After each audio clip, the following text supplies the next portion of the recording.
Rain और उसका group जैसे ही अंकल ब्रैम के घर पहुंचा, अंदर से गुस्से से तमतमाती आवाज आई। क्या तुम लोगों को दिखता नहीं? मेरा कमरा पहले से ही छोटा है और तुम सबने इसे भीड़ भाड़ वाला बाजार बना दिया। निकलो यहाँ से। मैं कोई मदद नहीं करने वाला। लेकिन इससे पहले कि कोई कुछ कहता, सैंट इसेरा आगे आई और नम्रता से बोली, प्लीज अंकल ब्रैम, हमारी बात सुनिए। ये हमारे यंग मास्टर रेन है। ये बाकी अमीरजादों जैसे नहीं है। इसने एस्लिंग सिटी के लिए बहुत कुछ किया है, लोगों के लिए, भूखों के लिए, जरूरतमंदों के लिए। कृपया इसे इतना सख्त मत आंकिए। ब्रैम ने रेन की ओर देखा और गहरी सांस लेते हुए कहा, हाँ, इसके बारे में बहुत सुना है। सब कहते हैं एस्लिंग सिटी का नया लॉर्ड बहुत नेक दिल है। लेकिन फिर उसने सिर झटक दिया। अच्छा इंसान होना काफी नहीं है। मैंने सुना है तुमने कुछ भ्रष्ट लॉर्ड्स को सबक सिखाया और शहर की फूड क्राइसिस को ठीक किया। लेकिन सिर्फ इन चीजों से सब कुछ नहीं सुधरता। इस शहर की असल समस्याएं कहीं ज्यादा गहरी हैं। इस पर सैंट इसेरा ने धीरे लेकिन मजबूती से कहा, यही तो हमारी सबसे बड़ी भूल होती है अंकल। हम ये मान लेते हैं कि कोई अकेला इंसान सब कुछ नहीं बदल सकता, और फिर जो थोड़ा बहुत अच्छा हो रहा होता है उसे भी छोटा समझते हैं। रेन अभी इस शहर में ज्यादा वक्त से नहीं आया है, लेकिन इतने कम समय में इसने कई बड़ी समस्याओं का हल निकाल दिया। मुझे यकीन है अगले 5 साल में ये शहर को पूरी तरह बदल कर रख देगा। और अगर हम ऐसे इंसान का साथ नहीं देंगे तो नुकसान रेन का नहीं, हमारा होगा। ब्रैम थोड़ी देर चुप रहा और फिर बोला, तुम इसकी इतनी तारीफ क्यों कर रही हो? ये सिर्फ वही कर रहा है जो एक लॉर्ड का फर्जन होता है। हर लॉर्ड को अपनी जनता का ध्यान रखना चाहिए। लेकिन इससे पहले जितने भी आए सब फेल हुए। मैं एक लोहार हूँ। मेरा काम लोहे से औजार बनाना है, लोगों की जरूरतें पूरी करना है। जैसे मैं अपना काम करता हूँ वैसे ही एक लॉर्ड को भी करना चाहिए। इसमें कुछ महान नहीं है। रेन ने सिर झुकाकर शांति से जवाब दिया, आप बिल्कुल सही कह रहे हैं अंकल ब्रैम। एक लॉर्ड का काम है अपने लोगों की जिंदगी को बेहतर बनाना, उन्हें अच्छा खाना, अच्छे कपड़े देना, उनकी परेशानियों को समझना। और यही मैं करने की कोशिश कर रहा हूँ। और उसी वजह से मैं आज आपके पास आया हूँ, ताकि और भी ज्यादा कर सकूं। ब्रैम एक पल को चौंक गया। उसके मन में आया, मैंने कभी नहीं सोचा था कि कोई रॉयल ब्लड वाला मेरी बात मानेगा। मैंने इसकी तुलना लोहार से कर दी, सोचा ये नाराज होकर चला जाएगा, पर इसने तो मान लिया। क्या सच में अब लॉर्ड्स बदल रहे हैं? थोड़ी देर बाद उसने गंभीर लहजे में पूछा, तो बताओ तुम मुझसे बनवाना क्या चाहते हो? रेन बोला, क्या आपको याद है वो स्टीम इंजन जिस पर लीजल 15 साल पहले काम कर रही थी? मुझे उसी मशीन का गियर चाहिए ताकि मैं उसे पूरा कर सकूं। पिछली बार जो गियर पिघलाया गया उसके बाद अब सिर्फ आप ही हैं जो इसे फिर से बना सकते हैं। ये सुनते ही ब्रैम की आंखों में वही पुराना दर्द लौट आया। उसने ठंडी सांस ली और कहा, अगर तुम वही गियर मांगने आए हो तो सुन लो, तुम उसे नहीं पा सकते। मैंने कसम खाई है वो चीज मैं दोबारा कभी नहीं बनाऊंगा। रेन चौंक कर बोला, पर क्यों अंकल? उस गियर में ऐसा क्या है जो आप उसे बनाने से इतना डरते हैं? अंकल ब्रैम की आंखों में एक गहरी उदासी थी। उसने धीमे लेकिन भारी आवाज में कहा, काश मुझे पता होता कि वो बेकार सा गियर लीजल की जान ले लेगा तो मैं उसे कभी नहीं बनाता, चाहे वो खुद मुझसे 1000 बार क्यों ना कहती। उस दिन उसने मुझसे कहा था कि उसे सबसे मजबूत मटेरियल चाहिए, तो मैंने दे दिया, ड्रैगन क्रिस्टल। पर मुझे क्या पता था कि वो चीज रॉयल्स की नजर में आ जाएगी, और उन्हीं की लालच ने मेरी बेटी जैसी लीजल को मुझसे छीन लिया। अब वो अभिशाप दोबारा नहीं गढ़ूंगा। मेरी बनाई चीज से अगर फिर कोई मरे तो वो बोझ मैं नहीं झेल पाऊंगा। अचानक आर्मांडो एक कदम आगे बढ़ा और आवाज ऊंची करते हुए बोला, अंकल ब्रैम, कुछ ही मिनट पहले आपने कहा था कि एक लोहार का काम होता है लोगों के लिए औजार बनाना। तो अब जब हम आपसे वही मांग रहे हैं तो आप पीछे क्यों हट रहे हैं? आपने रेन लॉर्ड पर उंगली उठाने में जरा भी देर नहीं की, लेकिन जब खुद की बारी आई तो आपने भी वही किया, मुंह फेर लिया। ब्रैम की आवाज सख्त हो गई। बहस से मुझे बहलाने की कोशिश मत कर आर्मांडो। मैं बच्चा नहीं हूँ और ना ही बेवकूफ। मैंने अपना फैसला कर लिया है। मैं वो गियर किसी के लिए नहीं बनाऊंगा। और सबसे बड़ी बात, ड्रैगन क्रिस्टल अब कहाँ मिलेगा? वो मटेरियल ही इस दुनिया में न के बराबर है। रेन अब तक शांत खड़ा था। उसने एक हल्की मुस्कान के साथ कहा, अंकल ब्रैम, आपने गौर किया? जब से मैंने गियर का जिक्र किया है आप सिर्फ एक ही चीज की बात कर रहे हैं, ड्रैगन क्रिस्टल। तो क्या आप ये कह रहे हैं कि वो मशीन सिर्फ तभी चलेगी जब उसमें वही खास मटेरियल लगा होगा? क्या उसके बिना कोई चांस नहीं? ब्रैम ने भौहें चढ़ाते हुए पूछा, तू कहना क्या चाहता है लड़के? रेन ने आत्मविश्वास से जवाब दिया, मैं ये कह रहा हूँ कि क्या हम आपकी असली ताकत, आपकी फोर्जिंग स्किल्स पर भरोसा नहीं कर सकते? क्या जरूरी है कि वो गियर हमेशा ड्रैगन क्रिस्टल से ही बने? क्या हम एक साधारण लेकिन मजबूत लोहे का इस्तेमाल नहीं कर सकते? आखिरकार गियर का काम मशीन को चलाना होता है, उसमें जान डालना। क्या उस काम में मटेरियल इतना फर्क डालता है? ब्राम नाराज हो गए। उन्होंने झुंझलाते हुए कहा, तुम्हें कुछ नहीं पता, बकवास बंद करो। क्या तुम वाकई में ये कह रहे हो कि मैं लोहे को पिघला दूं, वो भी ऐसे ही?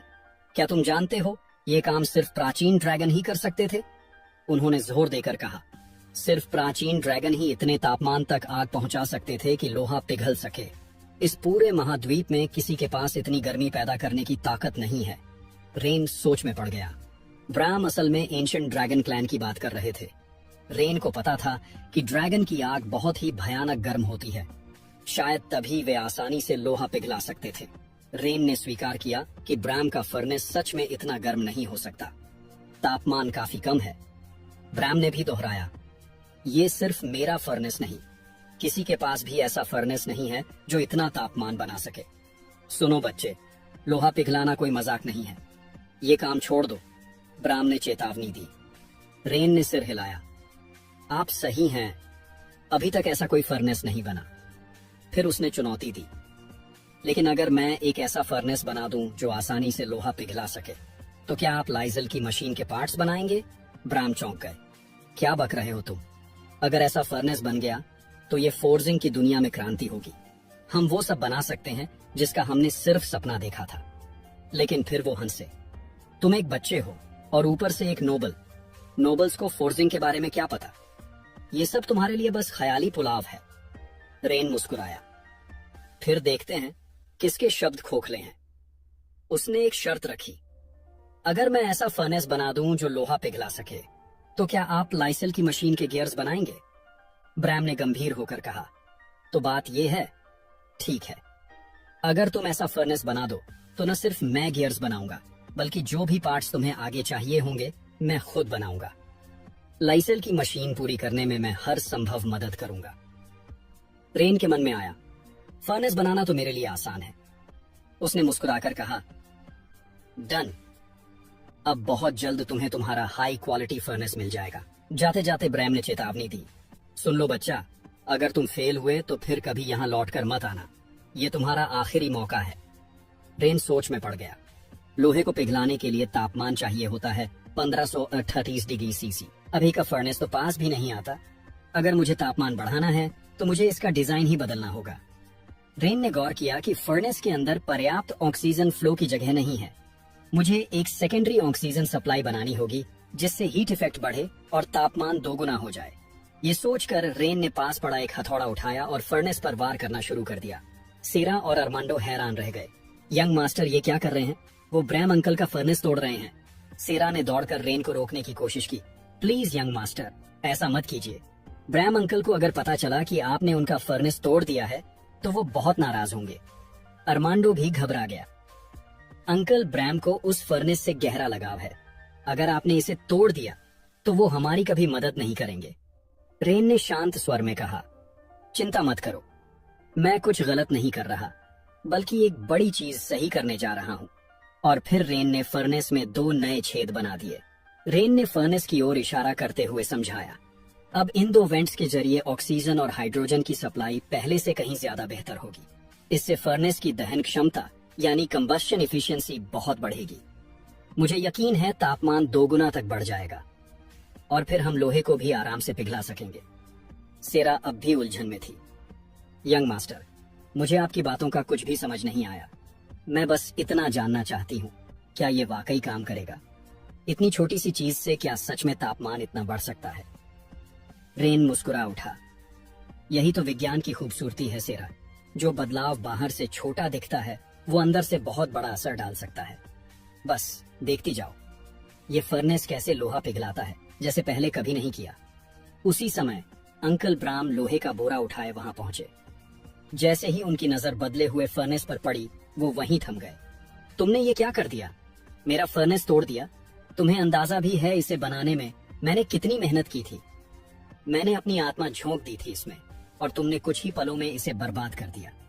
इस बार तुमने हद पार कर दी है, रेन ने शांत स्वर में जवाब दिया। अंकल ब्राम, मुझे आपकी नाराजगी समझ में आती है, लेकिन यकीन मानिए मैंने इसे तोड़ा नहीं बल्कि बेहतर बनाया है। आप खुद देखिएगा अब ये फर्नेस किस तरह से लोहे को पिघलाता है। अंकल ब्राम गुस्से में फट पड़े। क्या तुम्हें लगता है फोर्जिंग कोई मजाक है? तुम मुझसे ज्यादा जानते हो क्या?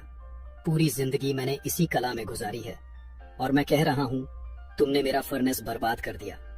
लोहे को पिघलाना तो दूर, अब तो ये सामान्य चीजें भी नहीं पिघला पाएगा और इन 2 छेदों से तापमान तो और गिर जाएगा। रेन ने धीरे से कहा, आपके पास लोहा है ना, तो एक बार आजमा कर देख लीजिए, इस्तेमाल कीजिए, खुद देखिए। जब तक कोशिश नहीं करेंगे तब तक पता कैसे चलेगा? काफी देर तक अंकल ब्राम चुप रहे, फिर बड़बड़ाए।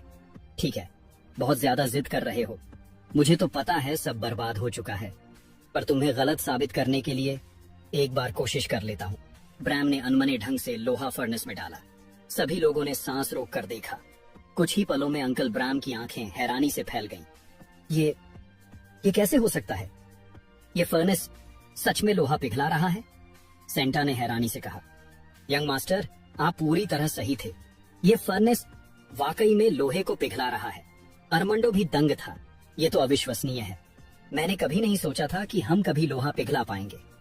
यंग मास्टर, रेन, आपने ऐसा क्या कर दिया? रेन ने अंकल ब्राम की ओर देखा और पूछा। अंकल, अब तो आपको कुछ कहना चाहिए ना, अभी थोड़ी देर पहले तो आप बहुत बोल रहे थे। ब्राम चुप रहे, फिर धीरे से बोले, बच्चे, तुमने ये कैसे किया? सिर्फ 2 छेद बनाकर तुमने पूरी व्यवस्था ही बदल दी। मैं तो हमेशा से एक हाई एफिशिएंसी फर्नेस का सपना देखता आया हूँ और तुमने पलक झपकते ही उसे हकीकत बना दिया। रेन ने मुस्कुराकर कहा, मैंने इसमें एरोनॉटिक्स यानी वायुगतिकी के सिद्धांत लगाए हैं। अगर आप चाहें तो मैं सब विस्तार से समझा सकता हूँ। वाकई में ये ज्ञान बहुत रोचक है। फिर उसने हल्की मुस्कान के साथ पूछा, तो अब आप वो गियर बनाएंगे मेरे लिए? अंकल ब्राम हंस पड़े। तुम्हारा हक बनता है। हाँ, मैं बनाऊंगा, लेकिन ध्यान से सुनो बच्चे, जैसे ही वो गियर बन गया वो नोबल फिर से तुम्हारे पीछे आ सकता है। लाइसल ने भी यही गलती की थी, उसने उसे हल्के में लिया और देखो फिर क्या हुआ। उसका नाम आज भी लोग कांपते हुए लेते हैं, इसलिए सतर्क रहो। रेन ने हल्की मुस्कान के साथ जवाब दिया, मेरे लिए चिंता मत करिए, डरना उसे चाहिए, मुझे नहीं। वो मेरे पास आए या ना आए, मैं तो उसके पास जरूर जाऊंगा, और जब जाऊंगा तो पूरी दुनिया को दिखाऊंगा कि उसने कितनी बड़ी भूल की थी। कुछ देर बाद रेन उस स्टीम इंजन के पास पहुंचा, हाथ में ब्राम द्वारा बनाए गए गियर के साथ। मन ही मन वो सोच रहा था, यही वो आखिरी टुकड़ा था जिसकी कमी से ये इंजन अब तक नहीं चल पाया, लेकिन अब ये इंजन जरूर चलेगा। उसने गर्व से घोषणा की, अब दुनिया तैयार हो जाए, क्योंकि इंडस्ट्रियल युग की शुरुआत होने वाली है। एक ऐसी दुनिया जहां लोग और भी सुखी और बेहतर जीवन जिएंगे। लिया गियर को ध्यान से देखते हुए बोली, ये गियर मजबूत तो लग रहा है, लेकिन ये बहुत छोटा भी है। स्टीम इंजन तो विशाल है, क्या इतना छोटा गियर उसे संभाल पाएगा? उसने चिंता जताई। अगर ये अंदर टूट गया तो बहुत नुकसान हो सकता है, खासकर तब जब आप पास ही खड़े होंगे। मैं नहीं चाहती कि आप मेरे सामने घायल हो जाएं। सेंट ईसरा ने भी लिया की बात से सहमत। लिया ने रेन से कहा, कृपया अभी मशीन से दूर रहिए, मैं अपने लोगों से क्रिस्टल मंगवाती हूँ। एक बार वो आ जाए फिर हम सुरक्षित रूप से काम जारी रख सकते हैं। लेकिन रेन ने सभी को आश्वस्त किया, चिंता मत कीजिए, सामान्यतः भाप इंजन में आयरन गियर्स ही इस्तेमाल होते हैं। लाइजल को तकनीकी जानकारी सीमित थी, इसीलिए उसने ड्रैगन क्रिस्टल जैसे हाई ग्रेड मटेरियल का इस्तेमाल किया। हकीकत में इसकी जरूरत नहीं थी, एक साधारण आयरन गियर भी काम कर सकता है। तभी अरमांडो बीच में आया और रेन की मेहनत की तारीफ की। तुमने जो किया है वो काबिले तारीफ है, लेकिन मेरी मास्टर के खिलाफ कुछ मत कहना। ये मशीन उन्होंने बनाई थी, उनके ज्ञान पर सवाल उठाना ठीक नहीं। रेन ने ठंडी मुस्कान के साथ जवाब दिया, तुम्हें अपनी मास्टर की नहीं, खुद की चिंता करनी चाहिए अरमांडो। याद है हमारी शर्त? अगर मैं इस स्टीम इंजन को चला पाया तो तुम जिंदगी भर मेरे लिए काम करोगे। अब जब इंजन लगभग तैयार था, रेन ने कहा, तैयार हो जाओ अपना वादा निभाने के लिए। अरमांडो ने गंभीरता से जवाब दिया, मैं अपनी बात पर कायम हूँ। लेकिन जब तक ये मशीन चलती नहीं मैं तुम्हारी बातों पर यकीन नहीं करूंगा। अगर तुम इसे ठीक कर पाए तो मैं जो कहोगे वही करूंगा। रेन ने आत्मविश्वास से गियर मशीन में डाला और सबको बताया, अब आप सभी जादू देखेंगे। मशीन स्टार्ट हुई और उससे धुआं निकलने लगा। सेंटा खुशी से चिल्लाई, अविश्वसनीय, मशीन चल पड़ी है, आखिरकार ये काम कर रही है। उसने रेन की ओर देखा और कहा, तुम सच में कमाल के हो, तुमने 15 साल पुराना प्रोजेक्ट पूरा कर दिया। अरमांडो सन्न रह गया, उसकी आंखों में आंसू थे। वो बुदबुदाया, मास्टर, ये आखिरकार हो गया, हमारे वर्षों का इंतजार खत्म हो गया। और यहीं से कहानी ने एक फ्लैशबैक लिया अरमांडो के अतीत में, जहां वो अपनी मास्टर लीजल के साथ घंटों मशीन पर काम करता था, उनसे सीखता था। लीजल ने एक दिन उससे कहा था, ये मशीन मेरे लिए बहुत खास है, मुझे यकीन है एक दिन ये दुनिया के लाखों लोगों की जिंदगी बदल देगी, उनके लिए जिंदगी आसान बनाएगी। इसे पूरा करना मेरा सपना है, चाहे कुछ भी हो जाए। लेकिन फिर वो काली घड़ी आई, लाइजल पर हमला हुआ। वो जमीन पर गिरी थी और उनकी सांसें टूट रही थी। उन्होंने अरमांडो की ओर देखा और आखिरी शब्द कहे, इस मशीन को पूरा करना मेरा सपना था, लेकिन अब मैं नहीं कर पाऊंगी। अब ये सब तुम्हारे हवाले है, मुझे सिर्फ तुम पर भरोसा है, इसे मेरे लिए पूरा करना प्लीज। वर्तमान में अरमांडो फूट फूट कर रो रहा था। मेरी गुरु की आखिरी इच्छा, उनका सपना आज पूरा हो गया। मैंने कितनी बार कोशिश की थी, लेकिन हर बार असफल रहा।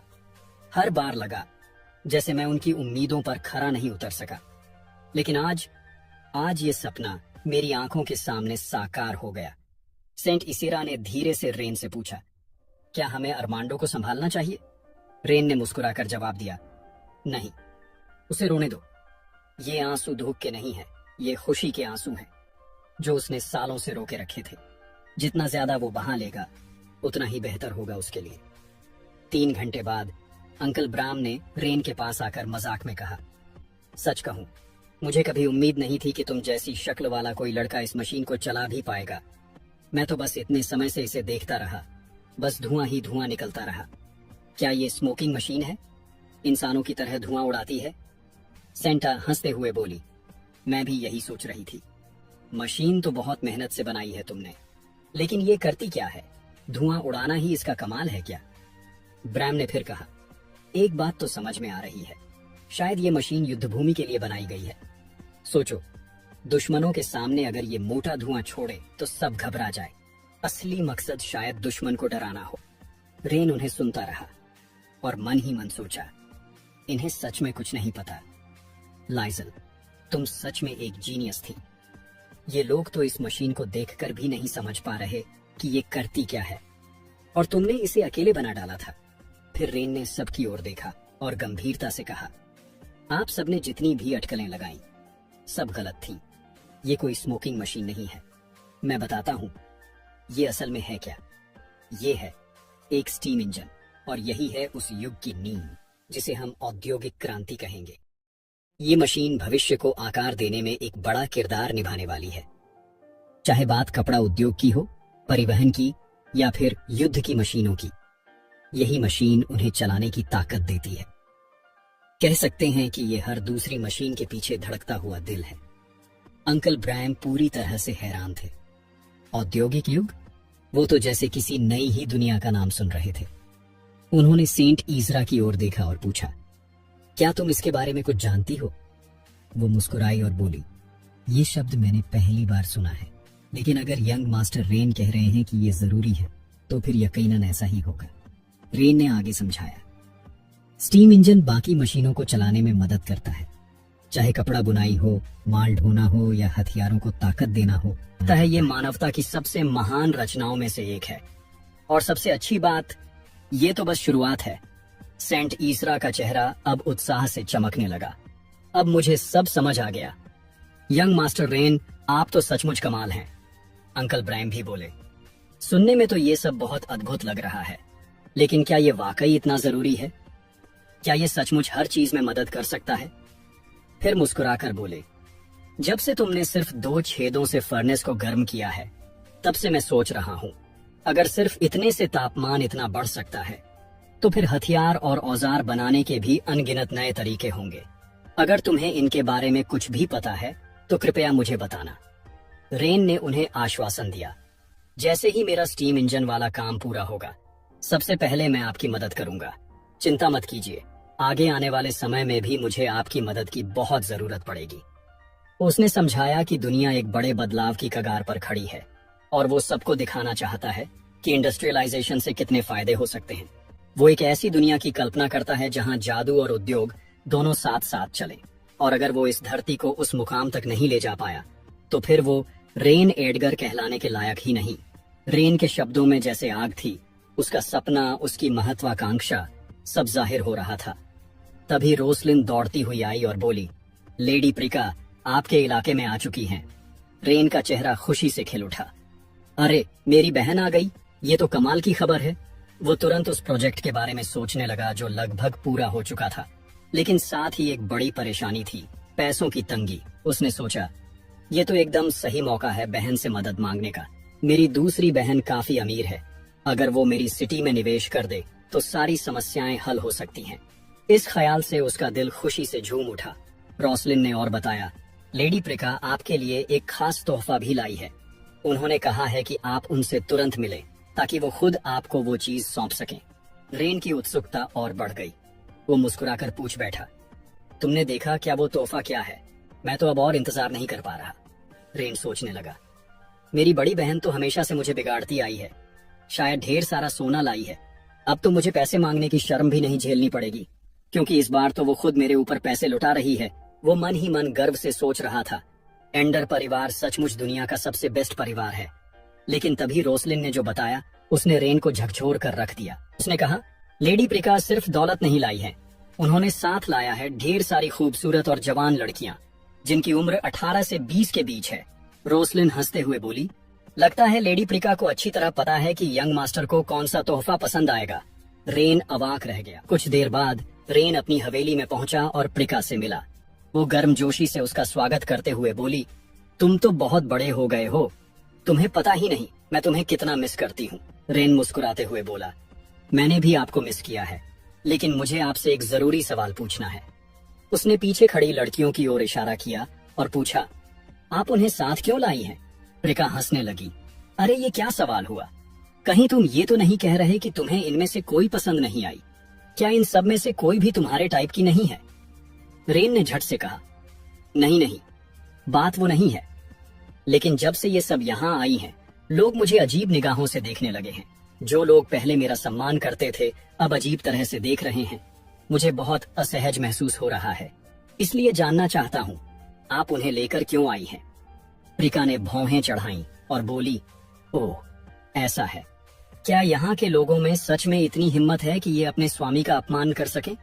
रेन को साफ समझ आ गया कि उसकी बहन सब कुछ अच्छी तरह समझ रही है, लेकिन फिर भी जानबूझकर अनजान बन रही थी। वो सोचने लगा, मैंने लिया के सामने अपनी एक बहुत अच्छी छवि बना रखी थी, लेकिन अब सब कुछ बर्बाद हो गया। अब तो वो यही सोच रही होगी कि मैं कोई बेशर्म, बेहुदा इंसान हूँ जो अब तक शरीफ बनने का नाटक कर रहा था। उसने प्रिका की तरफ मुड़कर कहा, दीदी प्लीज समझने की कोशिश करो, जरा लिया को देखो, उसके चेहरे पर सब कुछ साफ दिख रहा है। वो जो हमेशा मेरे साथ हंसती और नरम रहती थी, अब उसकी आंखों से गुस्सा बरस रहा है, जैसे अभी मार ही डालेगी। बस अब और मजाक मत करो। प्रिका मुस्कुराई और बोली, ओह तो एलिस को सच में फर्क पड़ रहा है तुम्हारे बर्ताव से। इसका मतलब वो तुम्हारी परवाह करती है। ईमानदारी से कहूं तो रैन, तुम बहुत लकी हो, तुम्हारे आसपास के लोग तुमसे सच्चा लगाव रखते हैं। रेन ने गहरी सांस ली और मिन्नत भरे लहजे में कहा, दीदी प्लीज एक पल के लिए चुप रहो, तुम अपनी बातों से मुझे फंसा रही हो और ये मजाक अब बहुत लंबा हो गया है। बस ये बताओ कि तुम इन सारी लड़कियों को यहाँ क्यों लाई हो?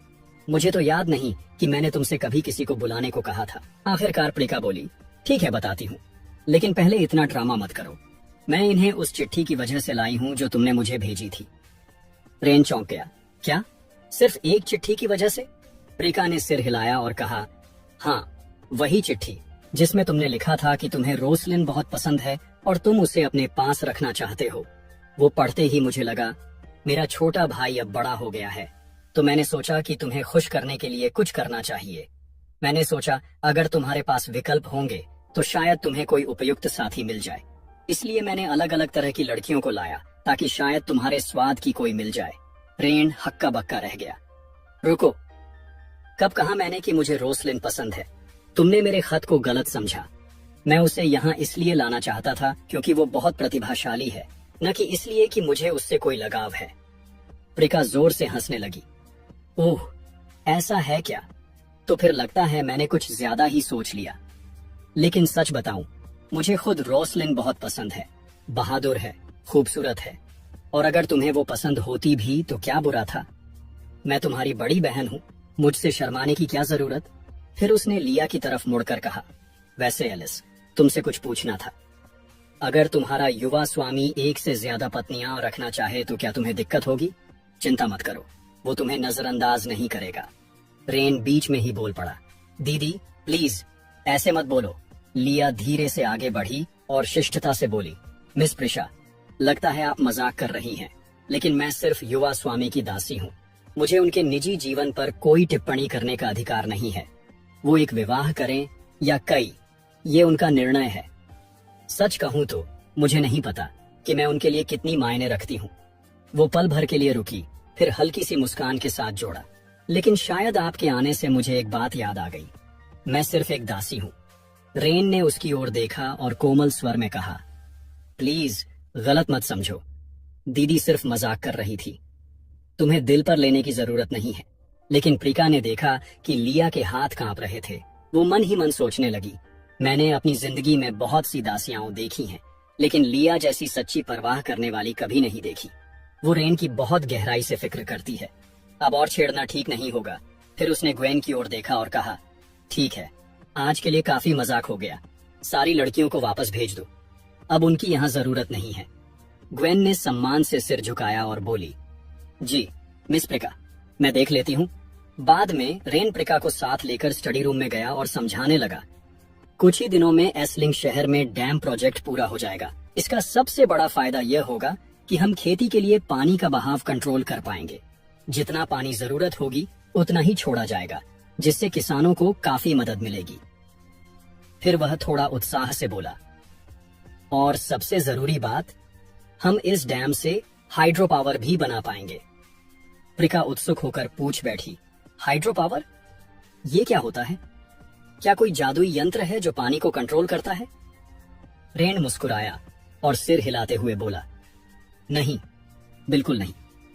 आसान शब्दों में कहूं तो पानी के बहाव से हम ऊर्जा पैदा करेंगे और उस ऊर्जा से मशीनें चल सकेंगी। इससे बहुत सी समस्याएं सुलझेंगी और लोगों की जिंदगी आसान हो जाएगी।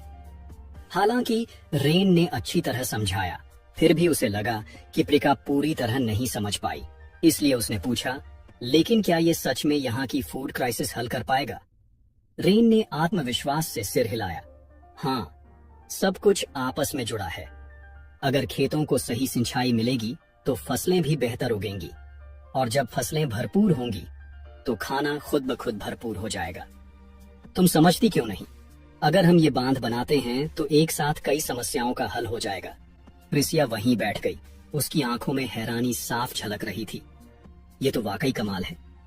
लेकिन एक बात बताओ रेन, तुम्हें ये सब ज्ञान आया कहाँ से? मुझे अच्छे से याद है, तुम्हें पढ़ाई से हमेशा नफरत थी। तुम तो हमेशा तलवारबाजी में ही डूबे रहते थे, किताबों से दूर भागते थे। तो फिर अचानक ये सब कैसे जान गए? बताओ ना सच सच। मैं अपने भाई को जानती हूँ, ये ज्ञान उसका नहीं हो सकता। आखिर सच में क्या हुआ है तुम्हारे साथ? रेन चौंक गया। ओह, मैं तो ये बात पूरी तरह भूल ही गया था। असल में मैं असली रेन एडगर नहीं हूँ। जब मैं इस दुनिया में आया था, मेरा शरीर पहले से ही बुरी तरह घायल था। तब मुझे समझ नहीं आया था कि ये चोटें क्यों हैं, और मैंने किसी से कुछ पूछा भी नहीं। लेकिन अब समझ में आ रहा है, ये चोटें शायद तलवार की कठोर ट्रेनिंग से आई होंगी। उसे लगा अगर प्रिसिया को जरा भी शक हो गया तो बहुत खतरनाक हो सकता है। इसलिए वो शांत दिखने की कोशिश करता हुआ बोला, दीदी तुम फिर मजाक कर रही हो क्या? मैं तुम्हारे सामने खड़ा हूँ और तुम पूछ रही हो कि तुम्हारा भाई कहाँ है। तुम्हें पता ही है, मैं उस वक्त घायल हो गया था जब मुझे इस शहर का लॉर्ड बनाया गया। उस चोट के बाद मेरा शरीर दर्द से भर गया था और मैं तलवारबाजी करना छोड़ना पड़ा। तो फिर मैंने घर में रहकर किताबें पढ़ना शुरू किया। बस वहीं से ये सब सीखा। तभी मुझे एहसास हुआ कि तलवारबाजी सब कुछ नहीं होती, किताबों में भी शक्ति होती है। प्रिसिया कुछ पल सोचती रही, फिर बोली, शायद ये सच बोल रहा है। एलिस की चिट्ठी में भी यही लिखा था। मुझे अंदाजा नहीं था कि वो इतनी तकलीफ में था, लेकिन अब समझ में आता है, शायद किताबें ही उसका एकमात्र सहारा थी उस समय। लेकिन एक बात बताओ, वो मुस्कुराते हुए बोली, क्या तुमने वाकई फैमिली लाइब्रेरी की सारी किताबें पढ़ ली? मैंने भी ज्यादातर पढ़ी हैं, लेकिन कहीं भी बांध या पावर जनरेशन जैसी चीजों का जिक्र नहीं था। दिखाओ तो जरा, वो किताब कौन सी है जिससे तुम्हें इतना ज्ञान मिला? रेन ने तुरंत अपनी जेब से कुछ नोट्स निकाले और कहा, यही है वो किताब जिससे मैंने ये सब सीखा। प्रिसिया ने जैसे ही पन्ने पलटना शुरू किया, उसकी आंखें चौड़ी हो गईं। उसमें अल्केमी से जुड़ा बहुत ही उन्नत और अजीब ज्ञान भरा था। उसने सोचा, ये तो सचमुच एक अजीब और रोचक किताब है। मैंने ऐसी कोई चीज पहले कभी नहीं पढ़ी। वो प्यार से मुस्कुराई और बोली, तुम सचमुच मेरे भाई कहलाने के काबिल हो। किसी किताब में लिखे सिद्धांतों को असल जिंदगी में लागू करना आसान नहीं होता, लेकिन तुमने वो भी कर दिखाया। रेन ने हल्की सी मुस्कान दी और बोला, सच कहूं तो इन सब प्रोजेक्ट्स में इतना व्यस्त रहा कि तलवारबाजी का अभ्यास करने का समय ही नहीं मिला। प्रिसिया की आवाज में चिंता झलक रही थी। मैं जानती हूं कि तुम्हारे साथ क्या हुआ था, और ये भी जानती हूं कि तुमने कितनी पीड़ा सही है, लेकिन अब खुद पर ज्यादा जोर मत डालो। फिर से तलवारबाजी शुरू करना तुम्हारी जान को खतरे में डाल सकता है, और तुम्हारी जान से बढ़कर हमारे लिए कुछ भी नहीं। मैंने जो भी सवाल पूछे वो इसलिए थे क्योंकि मैं हमेशा से तुम्हारी चिंता करती आई हूँ। बचपन से ही हमने तुम्हें परिवार की परेशानियों से बचा कर रखा, कभी कोई तकलीफ तुम तक नहीं आने दी, और अब तुम्हें इतने मजबूती से खड़े देखकर, सब कुछ अकेले संभालते हुए देखकर मुझे गर्व महसूस हो रहा है। कृपया ये मत सोचना कि मैं तुम पर शक कर रही थी। जो कुछ भी मैंने कहा वो सिर्फ इसलिए क्योंकि मैं तुमसे प्यार करती हूँ। रेन ने मुस्कुराकर अपनी बहन को भरोसा दिलाया, अब तुम्हें चिंता करने की कोई जरूरत नहीं। मैं अब पूरी तरह ठीक हूँ, और आप सबके सहयोग से इतना सक्षम बन चुका हूँ कि सब संभाल सकूं। प्रिसिया की आंखों में भावनाओं की चमक थी। ये सुनकर सच में बहुत अच्छा लगा। लेकिन रेन, एक बात हमेशा याद रखना, चाहे जो हो जाए, चाहे दुनिया जितनी भी बदल जाए, तुम्हारी बहन हमेशा तुम्हारे साथ खड़ी रहेगी। अगर तुम्हें कभी मेरी जरूरत पड़ी तो बस एक बार कहना, मैं तुम्हारे लिए सब कुछ छोड़ दूंगी। रेन का दिल कृतज्ञता से भर गया। यही तो वो पल था जिसका वो इंतजार कर रहा था। उसने प्रिसिया की आंखों में देखकर कहा, दीदी, असल में मुझे आपकी मदद चाहिए, और बिना आपकी मदद के मैं ये नहीं कर पाऊंगा। प्रिसिया थोड़ी चौंकी। अभी से? बताओ क्या काम है, क्या परेशानी है? उसने प्रिसिया की आंखों में देखकर कहा, दीदी, असल में मुझे आपकी मदद चाहिए, और बिना आपकी मदद के मैं ये नहीं कर पाऊंगा। प्रिसिया थोड़ी चौंकी। अभी से? बताओ क्या काम है, क्या परेशानी है?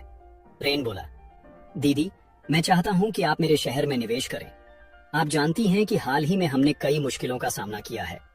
उस वजह से मेरे पास संसाधन कम पड़ रहे हैं, और अगर आपने मदद नहीं की तो मैं अपनी योजनाएं पूरी नहीं कर पाऊंगा। लेकिन अगर आप साथ दो तो हमारी एसलिंग सिटी का भविष्य बहुत उज्जवल हो सकता है। प्रिसिया ने थोड़ा चौंक कर पूछा, तो तुम कह रहे हो तुम्हें पैसों की जरूरत है? जितना मुझे याद है, तुमने इसलिंग सिटी में 4 ताकतवर गुटों को मिटा दिया था, और उसके बाद उनका सारा खजाना भी तुम्हारे हाथ लगा। तो क्या तुम्हारी योजनाएं इतनी बड़ी हैं कि वो सारी दौलत खत्म भी हो गई? रेन ने फौरन बात साफ की, नहीं बहन, मैं पैसे नहीं मांग रहा, मुझे जरूरत है लोगों की। तुम जानती हो, इस शहर का लॉर्ड बनने से पहले यहाँ कितनी बार जंग हुई थी। आबादी बुरी तरह घट चुकी है, खासकर नौजवान और हुनरमंद लोगों की। अब यहाँ ज्यादातर बूढ़े और बच्चे हैं जो शहर के विकास में योगदान नहीं दे सकते। जो थोड़े बहुत सक्षम लोग हैं वो बहुत कम हैं। इतने से तो ये शहर फिर से खड़ा नहीं हो सकता। प्रीका ने कहा, तो तुम मुझसे अपने इलाके के कुछ लोगों को भेजने को कह रहे हो? रेन मुस्कुराया और सिर हिलाया, बिल्कुल, मुझे कारीगर, किसान और जादूगर चाहिए, ऐसे हुनरमंद लोग जो वाकई इस शहर को आगे बढ़ा सकें। मैं ये मुफ्त में नहीं मांग रहा। मैं वादा करता हूँ कि जो भी लोग तुम भेजोगी वो यहाँ आरामदायक जिंदगी जिएंगे। जब उनका काम खत्म होगा और वो तुम्हारे पास लौटेंगे तो वो खुश होकर लौटेंगे। मैं उन्हें आधुनिक ज्ञान और तकनीक की ट्रेनिंग भी दूंगा ताकि वे अपने अपने क्षेत्रों में और भी कुशल बन सकें। ये हम दोनों की टेरिटरी के लिए फायदेमंद होगा। प्रीका ने थोड़े झिझकते हुए कहा, सच कहूं तो तुम्हारी योजना मजबूत लग रही है, लेकिन अगर तुम सिर्फ सोने के सिक्के मांगते तो वो आसान होता। अपने इलाके की रीढ़ कहे जाने वाले लोगों को भेजना मेरे लिए बहुत मुश्किल है। हर टेरिटरी की ताकत ऐसे ही लोगों पर टिकी होती है, उनके बिना कोई इलाका आगे नहीं बढ़ सकता। तो मेरे प्यारे छोटे भाई, क्या तुम वाकई सोचते हो कि मैं इतनी आसानी से उन्हें छोड़ दूंगी? रेन ने नरमी से याद दिलाया, बहन, तुमने खुद कहा था कि तुम मुझे पूरा समर्थन दोगी। अब अपने शब्दों से पीछे मत हटो, और ईमानदारी से कहूं तो इससे सिर्फ मेरा शहर नहीं, तुम्हारा भी फलेगा फूलेगा। जैसे जैसे मेरा शहर बढ़ेगा, तुम्हारा प्रभाव भी बढ़ेगा। हम सब भाई बहन फिर से मजबूत होंगे। प्रीका हंसते हुए बोली, अरे मैं तो मजाक कर रही थी छोटे भाई, जरूर मदद करूंगी। अगर वादा किया है तो उसे निभाऊंगी भी। तुमने तो मेरी बात को सीरियसली ले लिया। मैं वादा करती हूँ, जब मैं वापस जाऊंगी तो कुछ बेहद काबिल लोग तुम्हारे शहर के लिए भेजूंगी, लेकिन उससे पहले मैं खुद अपनी आंखों से नतीजे देखना चाहती हूँ। मैं यकीन करना चाहती हूँ कि तुम जो कह रहे हो वो सिर्फ बातें नहीं है। मुझे वो सब दिखाओ जो तुमने अब तक किया है, तभी मुझे भरोसा होगा कि मेरे लोग यहाँ अपना समय बर्बाद नहीं करेंगे, बल्कि हमारे दोनों शहरों का भविष्य बेहतर बनाएंगे। रेन ने आत्मविश्वास से जवाब दिया, अगर तुम्हें नतीजे चाहिए तो मुझे खुद को साबित करने में कोई आपत्ति नहीं। मैं तुम्हें दिखाऊंगा कि इंडस्ट्री की ताकत असल में होती क्या है। बाद में प्रीका ग्वेन से मिलने गई। उसका चेहरा खुशी से चमक रहा था। उसने कहा, जानती हो ग्वेन, आज मुझे बहुत गर्व महसूस हो रहा है। इतने सालों तक रेन हमें बस एक बच्चा ही लगा करता था। हम हमेशा डरते थे कि वो हमारे बिना कैसे जिएगा, लेकिन अब उसे देखकर, उसकी परिपक्वता देखकर दिल को जो सुकून मिला है वो शब्दों में बयां नहीं कर सकती। और सबसे ज्यादा खुशी इस बात की है कि वो उस घटिया सम्राट का पिट्ठू नहीं बना। उसने अपने लिए सोचना सीखा है और अब वो अपने विचारों को हकीकत में बदलने की ताकत रखता है। ग्वेन ने भी सहमति में सिर हिलाया। बिल्कुल सही कहा आपने। हमारे यंग मास्टर रेन न सिर्फ बेहद टैलेंटेड हैं, बल्कि वो दिन रात मेहनत भी कर रहे हैं।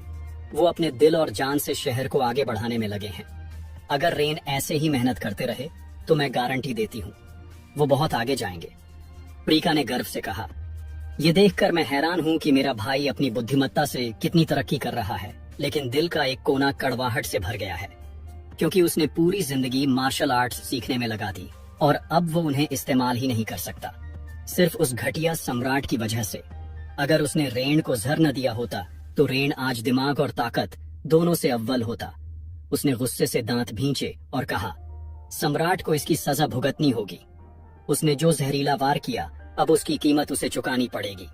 अब समय आ गया है कि सम्राट के बेटों में से किसी एक को मरना होगा, ताकि वो समझ सके मेरे छोटे भाई को नुकसान पहुंचाने की कीमत क्या होती है।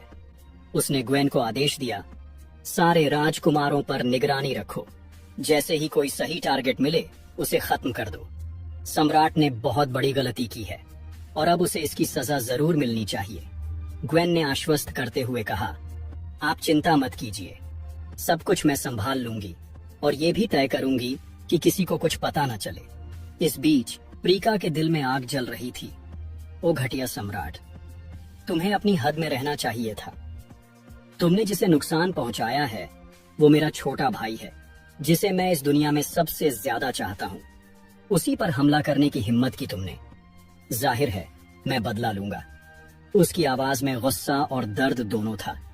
तुम्हें शुक्रगुजार होना चाहिए कि रेन को तुम्हारे जहर से कोई स्थायी नुकसान नहीं हुआ। अगर उसे कुछ हो जाता तो मैं तुम्हें जिंदा जमीन में गाड़ देता। फिर सीन कट होता है। कुछ रहस्यमय और संदिग्ध लोग अपने ट्रकों में कुछ चीजें ले जा रहे थे। आगे बैठे एक आदमी ने शरारती मुस्कान के साथ कहा, बॉस, इस बार हमारे हाथ जो चीज लगी है वो कमाल की है। यकीन मानो, इसे बेचकर हम माला माल हो जाएंगे और फिर तो बस आराम की जिंदगी। एक और आदमी जो साफ नाराज था गुस्से से बोला, कभी कभी तो एल्ड्रिच पर इतनी चिढ़ होती है। सारा काम हम करते हैं, माल ढोना, खरीदार ढूंढना, और फिर भी मुनाफे का बड़ा हिस्सा उसी हरामी को देना पड़ता है। पास खड़े एक और आदमी ने भी हामी भरी। बिल्कुल सही कहा। सारा रिस्क हम लेते हैं और वो बस आराम से बैठकर कमाई करता है। अब तो दिल करता है छोड़ ही दूं सब। कोई इतना निकम्मा होकर भी कैसे पैसे बना सकता है। इतने में उनका बॉस बीच में टपक पड़ा। बस करो, तुम्हें अब तक तो समझ आ जाना चाहिए था।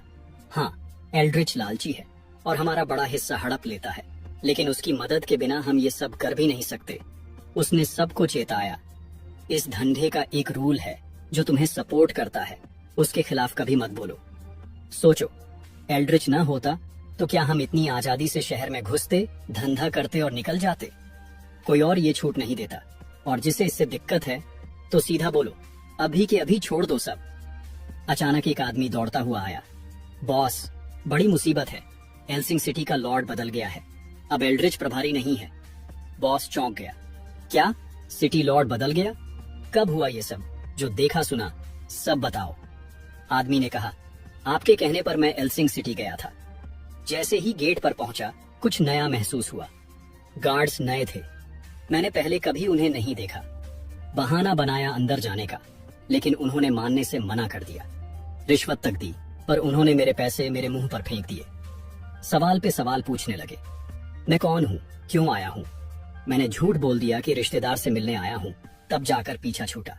लेकिन बातों बातों में इतना तो पक्का हो गया, अब एल्ड्रिच शहर का मालिक नहीं है। नया लॉर्ड एक बहुत अच्छा इंसान बताया जा रहा है, जनता की परवाह करता है और उसके सिपाही पूरी तरह वफादार हैं। अब कोई रिश्वत नहीं लेता। बॉस के साथ खड़े एक आदमी ने चिंतित होकर कहा, बॉस, ये तो बहुत बड़ी परेशानी है। अगर एल्ड्रिच अब नहीं रहा तो वहां जाने का क्या फायदा? मेरा तो मानना है हमें वापस लौट जाना चाहिए। बॉस गुस्से में बोला, वापस जाए? और कहां जाए? हमारी एकमात्र पनाहगाह वही शहर था। उसने पीछे खड़ी लड़कियों की तरफ इशारा किया। इन्हें हम ड्यूक एस्का से लेकर आए हैं। ये लड़कियां ऑर्विस एम्पायर की स्लेव्स हैं। उनके लिए हम ड्यूक को 3000 गोल्ड कॉइन्स के कर्जदार हैं। अगर बिना सौदा किए लौटे तो ड्यूक हमारे साथ क्या करेगा? सोचकर भी डर लगता है। खाली हाथ लौटना सबसे बड़ी बेवकूफी होगी, और मैं वो नहीं करने वाला। एक और आदमी ने हामी भरी, लेकिन बोला, बात तो आपकी सही है बॉस, लेकिन अगर नया लॉर्ड हमारा धंधा ही न समझे, अगर वो हमें जेल में डाल दे तो वो और भी बड़ा नुकसान होगा। बॉस ने शांत स्वर में कहा, डरने की जरूरत नहीं है। चाहे वो नया लॉर्ड कितना भी नेक हो, आखिर में सबको पैसे चाहिए होते हैं। हाँ, हो सकता है हमें थोड़े ज्यादा गोल्ड देने पड़े, लेकिन जब वो कमाई का आंकड़ा देखेगा तो खुद रास्ता खोल देगा। कल सुबह हम शहर की तरफ बढ़ेंगे। आज रात पास की गुफा में डेरा डालो। सब थक चुके हैं, आराम करो। कल बातचीत करेंगे। अगर नया लॉर्ड मान गया तो आगे के सौदे बहुत आसान हो जाएंगे। इतने में एक मोटा आदमी उल्लास से बोला, बॉस, तो क्या आज रात थोड़ी मौज मस्ती कर लें? एक और आदमी ने उसका समर्थन करते हुए कहा, हाँ बॉस, कौन जाने शहर से जिंदा लौट भी पाएंगे या नहीं। कम से कम आखिरी बार थोड़ा मजा तो कर लें। अगर कल मरना ही है तो कम से कम बिना पछतावे के मरेंगे। बॉस हल्की सी मुस्कान के साथ बोला, ठीक है, लेकिन याद रखना, गाड़ी में जो लाल बालों वाली लड़की है उसे हाथ मत लगाना। वो हमारे लिए अहम है। बाकी के साथ जो करना है करो, लेकिन वो लड़की ऑफ लिमिट्स है। इतना सुनते ही आदमियों के चेहरे चमक उठे। वे कारवां की ओर लौटते हुए एक दूसरे से मजाक करने लगे कि आज की रात कितनी मजेदार होने वाली है। बाकी लोग गुफा के पास डेरा डालने लगे। तभी दो आदमियों ने गाड़ी में से एक रोती हुई लड़की को बाहर घसीटा। वह गिड़गिड़ा कर बोली, कृपया हमें जाने दो, हमने तुम्हारा कुछ नहीं बिगाड़ा। मोटा आदमी हंसते हुए बोला, चिंता मत कर प्यारी, मैं बहुत शरीफ आदमी हूँ, तुम्हें कोई तकलीफ नहीं दूंगा। लेकिन उसके शब्दों के विपरीत उसकी आंखों और हरकतों में कुछ और ही झलक रहा था। वह धीरे धीरे उसके और करीब आने लगा। तभी पीछे से एक तेज आवाज गूंजी, हमारे इलाके के पास इस तरह की हरकत करने की हिम्मत कैसे हुई तुम्हारी? कैमरा घूमता है और सामने आती है रॉसलिन। मोटा आदमी घूमते हुए हैरानी से बोला, इतनी रात गए, एक लड़की, और वो भी अकेली? उसने संदेह भरी नजरों से रॉसलिन को देखा और पूछा, तू चाहती क्या है? रॉसलिन ने तीखे स्वर में जवाब दिया, सवाल तो मुझे तुमसे करना चाहिए, तुम लोग कौन और फिर भी सवाल कर रही है? अरे, इस अंधेरी रात में हम बस थोड़ा मजा कर रहे हैं। लगता है तू जल गई उस लड़की से। फिर व्यंग्य से बोला, घबरा मत, तुझे भी शामिल कर लेंगे, हमारे लिए कोई ऐतराज नहीं है। मोटा आदमी भी मुस्कुराकर बोला, हाँ, आज की रात तुझे भी मजा दिला देंगे। रॉसलिन का गुस्सा अब बेकाबू हो चुका था। अंदर ही अंदर वह इन आदमियों की गंदगी और घमंड पर उबल रही थी। उसने ठान लिया, अब इन्हें सबक सिखाना होगा। बिना कोई जवाब दिए रॉसलिन बिजली की रफ्तार से आगे बढ़ी। दोनों आदमी चौंक गए। उनकी आंखों के सामने से वो गायब हो गई। दूसरा आदमी अभी कुछ समझ पाता उससे पहले ही रॉसलिन का वार पड़ा, सीधा और घातक। वो जमीन पर ढेर हो गया। मोटा आदमी चीखने लगा, कोई है, पागल लड़की हम पर हमला कर रही है। रॉसलिन उसकी ओर बढ़ी और उसे भी बेरहमी से मार गिराया। ठंडी आवाज में बोली, जब मैंने शांति से बात करने की कोशिश की तब तुमने घमंड दिखाया, अब यही है तुम्हारी सजा। गुफा के अंदर शोर सुनकर दो और आदमी बाहर निकले। अपने साथियों की लाशें देखकर वे सन्न रह गए। एक बोला, अरे ये तो बस मस्ती करने रुके थे, इन्हें किसने मार डाला? तभी रॉसलिन की शक्ति बाहर निकलने लगी।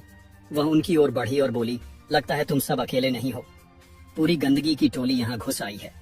दोनों डर के मारे गुफा के अंदर भागे और चिल्लाते हुए बोले, बॉस जल्दी आओ, वो पागल लड़की हमें भी मार डालेगी।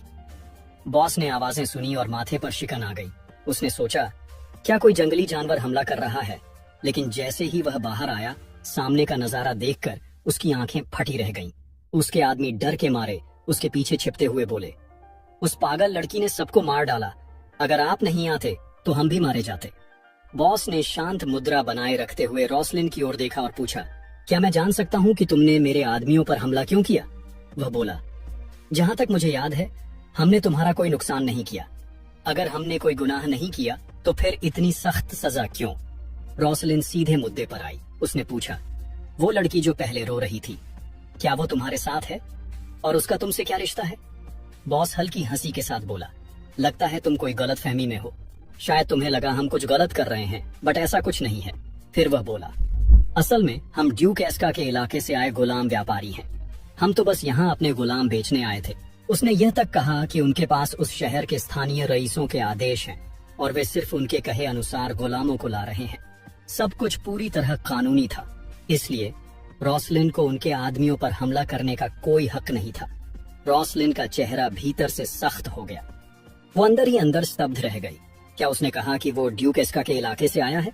रॉसलिन को वह बात याद आई जो कभी उसके गुरु रेन ने उसे खास तौर पर समझाई थी, जब भी गश्त पर हो और कुछ भी एस्का के इलाके से आए तो सावधान रहना। वह क्षण उसकी आंखों में फिर से कौंध गया। उसने मास्टर रेन से कहा था, ठीक है मास्टर रेन, अगर कुछ भी ड्यूक एस्का के इलाके से आता है तो मैं उस पर नजर रखूंगी।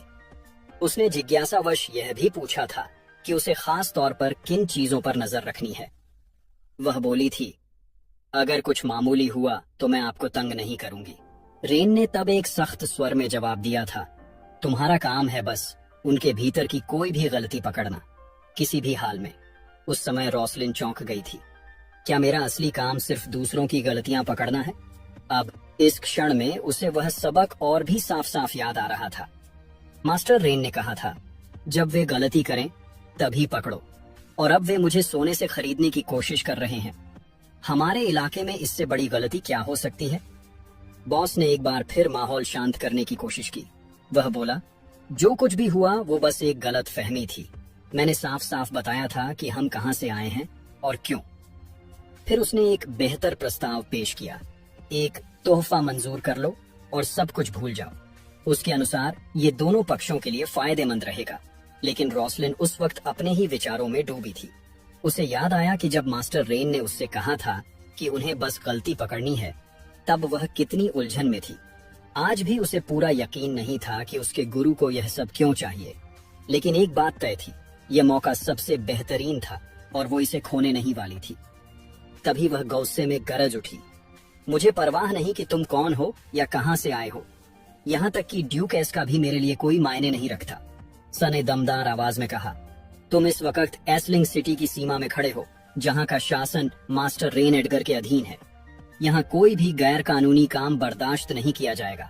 और एक रेन के नाइट को रिश्वत देने की कोशिश, ये तो सीधा अपमान है। रॉसलिन ने उन पर 2 गंभीर अपराधों का आरोप लगाया और उन्हें आदेश दिया, घुटनों के बल बैठ जाओ और माफी मांगो। अगर ऐसा करोगे तो मैं हमला नहीं करूंगी, वरना अंजाम बहुत बुरा होगा। बॉस अब चिढ़कर बोला, मैंने तो तुम्हें दस्तावेज भी दिखा दिए और सोना भी ऑफर किया, फिर भी तुम और ज्यादा चाहती हो। वह झल्ला कर बोला, लालची लोग हमेशा खाली हाथ ही रह जाते हैं। उसने रॉसलिन पर आरोप लगाया कि वह उन्हें लूटने आई है और उसे समझ ही नहीं कि वह किससे पंगा ले रही है। उसने ताना मारा, तू समझती है कि अकेली हमें हरा सकेगी? वह बोला, तुझे पैसे ले लेने चाहिए थे, अब तू यहाँ से जिंदा नहीं निकल पाएगी। तू अकेली है और मेरे पास पूरी टोली है, लगता है तू खुद को बहुत समझती है। रॉसलिन ने शांत भाव से अपनी भाला घुमाया और बर्फ जैसी आवाज में बोली, तुम लोग अपनी संख्या पर बहुत घमंड कर रहे हो। मैं एक आखिरी मौका दे रही हूँ, घुटने टेक दो और आत्मसमर्पण करो, उसके बाद तुम्हारा फैसला प्रशासन करेगा। लेकिन अगर अभी भी घमंड में रहे तो फिर मौत तय है। अब फैसला तुम्हारे हाथ में है, जिंदगी या मौत। बॉस हंसा और बोला, हम बच्चे नहीं जो धमकियों से डर जाए। तुझ जैसे कितने नाइट्स को हम निपटा चुके हैं, तू तो बस एक लड़की है, हमारे लिए कोई खतरा नहीं। वह रॉसलिन पर झपट पड़ा, लेकिन रॉसलिन टस से मस न हुई। सिर्फ एक हल्की सी हरकत से उसने उसे एक गुड़िया की तरह उछाल दिया। वो जमीन पर गिरा। रॉसलिन उसके ऊपर खड़ी होकर बोली, अभी अभी तो तू कह रहा था कि मुझसे ताकतवरों को हरा चुका है, कि मैं बस एक लड़की हूँ, तो अब क्या हुआ? मैं अब भी अकेली खड़ी हूँ और तू तो खड़ा तक नहीं हो पा रहा। एक आखिरी मौका देती हूँ, अगर अपनी जान प्यारी है तो वहीं पड़े रहो, अगर फिर से उठे तो ये भाला तुम्हारे गंजे सिर को चीर देगा। उसी समय रॉसलिन के साथी नाइट्स वहां पहुंचे। उन्होंने पूछा, रॉसलिन अब क्या करना है? रॉसलिन ने आदेश दिया, सबको गिरफ्तार कर लो। इन्होंने मुझे रिश्वत देने की कोशिश की है और सिर्फ यही बात उन्हें अपराधी साबित करने के लिए काफी है। उन्हें तुरंत हिरासत में लो और हाई अलर्ट पर रखो। आगे क्या होगा इसका फैसला मास्टर रेन करेंगे। नाइट्स ने सिर हिलाया और सभी को पकड़ना शुरू कर दिया। दृश्य बदलता है। रॉसलिन मुख्यालय की ओर लौट रही होती है। दरवाजे पर दस्तक देते हुए रॉसलिन ने आदरपूर्वक पुकारा, मास्टर रेन, मैं रॉसलिन हूँ, एक जरूरी रिपोर्ट देने आई हूँ, क्या मैं अंदर आ सकती हूँ? भीतर से रेन की आवाज आई, आओ। रॉसलिन उनके सामने घुटनों पर बैठ गई और स्पष्टता से बोली, मास्टर, कुछ दिन पहले आपने आदेश दिया था कि ड्यूक एस्का के इलाके से अगर कुछ भी संदिग्ध आए तो तुरंत सूचित करूं। आज ठीक वैसा ही हुआ है। उसने बताया कि कुछ देर पहले उसकी टीम ने ड्यूक एस्का के एक कारवां को पकड़ा है। रेन की आंखों में दिलचस्पी चमक उठी। क्या तुमने सच में कारवां पकड़ लिया? वो बोले, बताओ उसमें क्या गड़बड़ थी? मुझे तुम्हारे निर्णय पर पूरा भरोसा है। अगर तुमने कार्रवाई की है तो जरूर कुछ गंभीर बात रही होगी। रॉसलिन ने सिर हिलाते हुए कहा, कारवां गुलामों को ला रहा था और जब मैंने उन्हें रोका तो उन्होंने मुझे रिश्वत देने की कोशिश की। मुझे तभी समझ आ गया था कि कुछ तो गड़बड़ है। वे बिना किसी आधिकारिक अनुमति के हमारे इलाके में गुलाम बेचने की कोशिश कर रहे थे। रेन का चेहरा गुस्से से काला पड़ गया। उसने बुदबुदाया, तो ये सच्चाई है? रॉसलिन को अचानक उसकी आंखों में उभरे गुस्से ने चौंका दिया। क्या ड्यूक एस्का और मास्टर रेन के बीच कोई गहरा विवाद है? दृश्य बदलता है। रेन जेल में बंद उस सरगना के पास पहुंचता है और कठोर स्वर में कहता है, तुम्हारी बदतमीजी अब हद से पार हो चुकी है। तुम्हें क्या लगा कि तुम मेरे इलाके में आकर गुलामों की खरीद फरोख्त करोगे और मैं कुछ नहीं करूंगा? बंदियों का सरगना घमंडी हंसी के साथ बोला, तुम मेरे घमंड की बात कर रहे हो? मुझे तो तुम्हारे दुस्साहस पर हैरानी हो रही है। क्या तुम्हें अंदाजा भी है कि मुझे पकड़कर तुमने ड्यूक एस्का से सीधा बैर ले लिया है? वह झुकते हुए मुस्कुराया और बोला, और बताओ जरा, एल्ड्रिच को कैसे हटाया? वो तो काफी समझदार आदमी था। अब तुम शहर के नए लॉर्ड बन गए, कमाल है। देखो, अगर नए हो तो एक सलाह मानो, हमारे साथ सहयोग करो, इससे तुम्हें ही फायदा होगा। लेकिन अगर दुश्मनी ली तो इस शहर में तुम ज्यादा दिन टिक नहीं पाओगे। हमारी ताकत का अंदाजा नहीं है तुम्हें। रेन ठंडी आवाज में बोला, लगता है एल्ड्रिच से तुम्हारे काफी घनिष्ठ रिश्ते थे। बॉस ने बिना झिझक जवाब दिया, बिल्कुल सही समझा। जब से एल्ड्रिच एल्सिंग सिटी का लॉर्ड बना, हम हर साल उसके लिए गुलाम लाते रहे हैं। वो हमें दर्जनों गुलाम देता था जिन्हें हम साम्राज्य में बेचते थे। आज तो हम थोड़े ही लाए हैं। रेन की नजरें सख्त हो गईं। तो तुम कह रहे हो कि इस बार कम गुलाम लाए हो? बाकी कहाँ छिपाए हैं? जगह बताओ, वरना अंजाम भुगतने के लिए तैयार हो जाओ। बॉस व्यंग्य से मुस्कुराया, ओह, जानना है तो घुटनों पर बैठो और भीख मांगो, तब भी नहीं बताऊंगा। तुम होते कौन हो जो मैं तुम्हें जवाब दूं? रेन उसके पास जाकर तेज स्वर में बोला, क्या तुम्हारी अकल ठिकाने पर नहीं है? तुम मेरी हिरासत में हो और तुम्हारी जान अब मेरी मुट्ठी में है, फिर भी ये घमंड?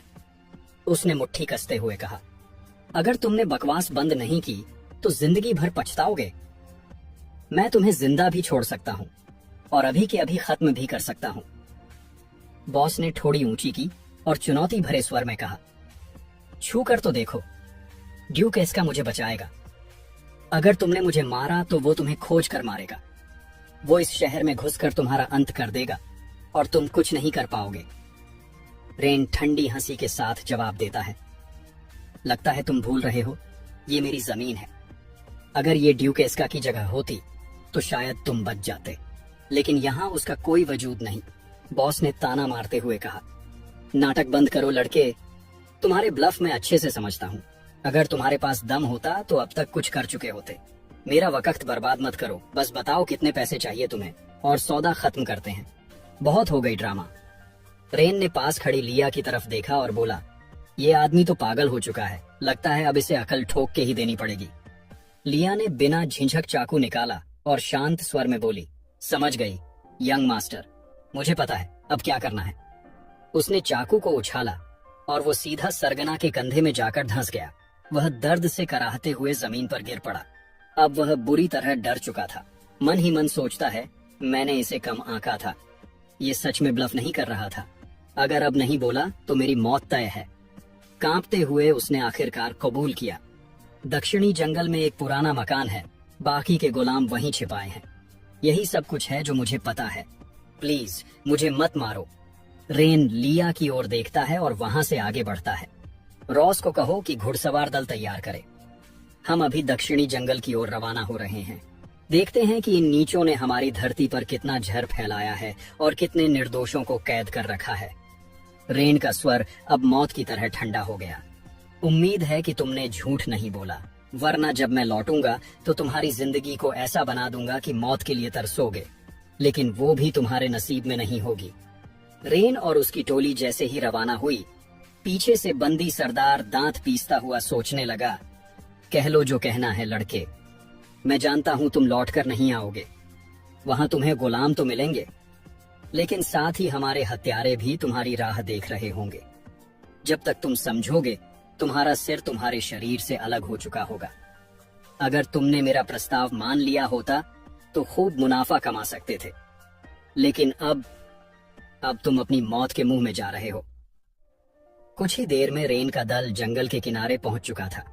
एक पुरानी जर्जर सी दिखने वाली झोपड़ी उनके सामने थी। रोसलिन ने चारों ओर नजर दौड़ाई और चिंतित होकर बोली, मास्टर रेन, लगता है बंदी सरदार झूठ नहीं बोल रहा था। इस जगह की हालत देखकर साफ पता चलता है कि हाल ही में यहाँ काफी लोगों की आवाजाही हुई है। रेन ने कड़क आदेश दिया, घर को चारों तरफ से घेर लो। एक भी आत्मा बचकर नहीं निकलनी चाहिए, न भूलवश न किस्मत से। जैसे ही वह खुद झोपड़ी की ओर बढ़ा, रोसलिन ने आगे बढ़कर रास्ता रोक लिया। युवराज, कृपया रुकिए, पहले मैं दरवाजा खोलती हूँ। दरवाजा खुलते ही दृश्य ने सभी को सन्न कर दिया। भीतर दर्जनों डरे सहमे गुलाम कोने में सिकुड़े हुए थे। उनमें से एक कांपती आवाज में बोला, कृपया हमें मत मारिए, जो चाहें कर लीजिए, बस जान बख्श दीजिए, हम आपसे हाथ जोड़ते हैं। रेन का स्वर अब मुलायम लेकिन दृढ़ था। रोसलिन, इन सभी को आजाद करो। ये लोग अपराधी नहीं, इन राक्षसों के शिकार हैं। जैसे ही रोसलिन गुलामों को मुक्त करने आगे बढ़ी, एक तीर उसकी ओर छोड़ा गया, पर उसकी बिजली जैसी फुर्ती से उसने तीर को बीच में ही काट दिया। यंग मास्टर, हम पर अटैक हो गया है। रेन के गार्ड्स फटाफट उसके चारों तरफ एक प्रोटेक्टिव शील्ड बना लेते हैं और बोलते हैं, चिल करो यंग मास्टर, जब तक हम यहाँ हैं कोई तुम्हें छू भी नहीं सकता। तभी अचानक दुश्मन के असिस्टेंट्स शैडो से निकल आते हैं। उनमें से एक बड़ी कैजुअल आवाज में बोलता है, लगता है तुम लोग ग्रैंड ड्यूक अल्फारिया की साइड से हो, पर हम यहाँ लड़ाई करने नहीं आए हैं, हम तो बस बिजनेस की बात करने आए हैं। क्यों ना बैठकर बात कर लें, वायलेंस से किसी का फायदा नहीं होगा। रोसलिन गुस्से से झटकते हुए बोलती है, इतना सब देखने के बाद भी तुम सोचते हो हम तुमसे बात करेंगे? अब कहने को कुछ बचा ही नहीं। सबके रुकने से पहले ही रेन हाथ उठाता है, वेट रोसलिन, मैं सुनना चाहता हूँ ये क्या कहना चाहते हैं। मुझे जानने की क्यूरियोसिटी है कि आखिर इनके पास कैसा टॉक बचा है। लीड असिस्टेंट स्मर्क करते हुए कहता है, फाइनली कोई सेंसिबल बंदा मिला। सीधा बोलता हूँ, हम यहाँ सालों से स्लेव बेच रहे सरे हैं। हाई क्वालिटी स्लेव्स हमें गोल्ड कॉइन्स का खजाना दिलाते हैं और लो टियर वाले भी 100 कॉइन से कम में नहीं बिकते। डिमांड कभी कम नहीं होती, हर सीजन बायर्स आते ही रहते हैं। असल में तो हमारी सप्लाई ही कम पड़ जाती है। और सच कहूँ तो हमें एक परमानेंट एलआई चाहिए जो अपनी सिटी के गेट्स हमारे लिए हमेशा खोल दे। और तुम स्मार्ट लगते हो, इसलिए ऑफर है, ज्वाइन करो, हमारे साथ वर्क करो और हर साल प्रॉफिट का शेयर पाओ। और हाँ, स्पेशल बेनिफिट्स भी होंगे। उसने गुलामों की तरफ इशारा किया। हर प्रीमियम स्लेव पहले तुम्हें दिखाएंगे, तुम्हें जो चाहिए फ्री में ले लेना, न चार्ज न लिमिट, बस क्योंकि तुम हमारे पार्टनर होगे। ये ऑफर सिर्फ तुम्हारे लिए है। एल्ड्रिच बूढ़ा हो चुका है, लेकिन तुम तो यंग हो, तुम्हारी भी नीड्स होंगी, हमारे साथ सब फुलफिल हो जाएगी। तो बोलो, डील करनी है? हर तरह से प्रॉफिट ही प्रॉफिट मिलेगा, इससे बेस्ट डील ढूंढ लोगे क्या? रोसलिन गुस्से में मुट्ठी भींच लेती है। कैसे गंदे लोग हैं ये, हमारे यंग मास्टर को भी अपने जैसा गंदा और करप्ट समझते हैं। इन्हें पता नहीं वो प्रिंसिपल्स वाला इंसान है, जरूर इनकार करेगा। लेकिन सबकी शॉकिंग नजरों के सामने रेन बड़ी शांति से बोलता है। ऑफर सुनने में तो ल्यूक्रेटिव लग रहा है, पर मुझे जानना होगा कि कितने % प्रॉफिट दोगे, वरना बाद में मिसअंडरस्टैंडिंग हो जाएगी। सब हक्का बक्का रह जाते हैं। असिस्टेंट समझता है कि रेन सचमुच इंटरेस्टेड है और खुशी से बोलता है, सही डिसीजन लिया। अगर हमें यहाँ फ्री में ऑपरेट करने दोगे तो हर साल 10,000 गोल्ड कॉइन्स और अनलिमिटेड वुमन तुम्हें देंगे। बिजनेस अच्छा चला तो बोनस भी मिलेगा। अब बोलो, कैसा लगा डील? रेन तिरछी स्माइल के साथ सरकास्टिक अंदाज में जवाब देता है। ये डील तो पूरा गार्बेज है, सिर्फ 10,000 गोल्ड कॉइन एक साल के लिए। क्या मैं कोई भिखारी हूँ? मेरी एल्डर सिस्टर तो मुझे पॉकेट मनी में इससे ज्यादा दे देती है। इतना गंदा काम करूं और सिर्फ इतने पैसों के लिए? अगर कम से कम कोई अमाउंट ऐसा रखते जिससे इमोरल काम करना वर्थ लगता तो सोच भी सकता था, पर 10,000 कॉइन के लिए तो बिल्कुल भी इंटरेस्टेड नहीं। असिस्टेंट शॉक होकर बोलता है, तुम्हें 10,000 गोल्ड कॉइन कम लग रहे हैं माने? वो समझाता है कि ये बहुत बड़ी डील है, लेकिन अब वो खुद क्यूरियस है कि रेन कितना चाहता है। रेन कॉन्फिडेंट एक्सप्रेशन के साथ बोलता है, मैं ग्रीडी नहीं हूँ, मेरे पास पहले से काफी मनी है, मुझे गोल्ड से इतनी आसानी से लुभाया नहीं जा सकता। पर अगर सचमुच कोऑपरेशन चाहिए तो हर महीने 1 लाख गोल्ड कॉइन देंगे। न बोनस चाहिए न औरतें, सिर्फ मनी चाहिए। और ये मेरी फाइनल प्राइस है, कोई नेगोशिएशन नहीं। असिस्टेंट का चेहरा गुस्से से मरोड़ जाता है। 1 lakh gold coin per month? ये तो पागलपन है। स्लेव्स बेचकर साल भर में भी इतना नहीं कमाया जाता, और अब तुम महीने में इतना मांग रहे हो? मजाक कर रहे हो क्या? रेन पूरी शांति से बोलता है, ऑफर तुमने दिया था, प्राइस मैंने बोला, पसंद नहीं तो डील कैंसिल। और अगर हम डील नहीं कर रहे तो मतलब तुम मेरी टेरिटरी में इलीगल काम करने आए हो, और इस सिटी का लॉर्ड होने के नाते तुम्हें सबक सिखाना मेरी जिम्मेदारी है। रोसलिन, शॉट्स स्टार्ट करो अब, और इन घिनौने चेहरों को देखने का मूड नहीं। सोल्जर्स अपने बोधे उठाकर रेडी हो जाते हैं। असिस्टेंट पैनिक होकर बोलता है, सर गलत समझ रहे हो, हम पैसे नहीं देंगे ऐसा नहीं कह रहे, बस हमें इतनी बड़ी अमाउंट अप्रूव करने का अथॉरिटी नहीं है। टाइम दीजिए, हम ड्यूक एस्का से बात करके वापस आते हैं और डील सेट करते हैं। अंदर ही अंदर वो रेन को कोसता है, सोचता है बाहर निकलकर ड्यूक की आर्मी के साथ वापस आएगा और तब रेन उसके सामने निकैप होकर भी कम में डील करेगा। अभी चाहे वो अकड़ दिखा ले, पर उसका टाइम भी आएगा। फिर वो बोलता है, सिंसेरिटी दिखाने के लिए हम 10,000 गोल्ड कॉइन एडवांस दे रहे हैं, इसे हमारी शुरुआत मान लो। आगे का अमाउंट ड्यूक से बात करके बताऊंगा। पैसे को लेकर इतना गुस्सा मत करो, अगर साथ में काम करें तो लॉन्ग टर्म में ज्यादा कमा सकते हैं।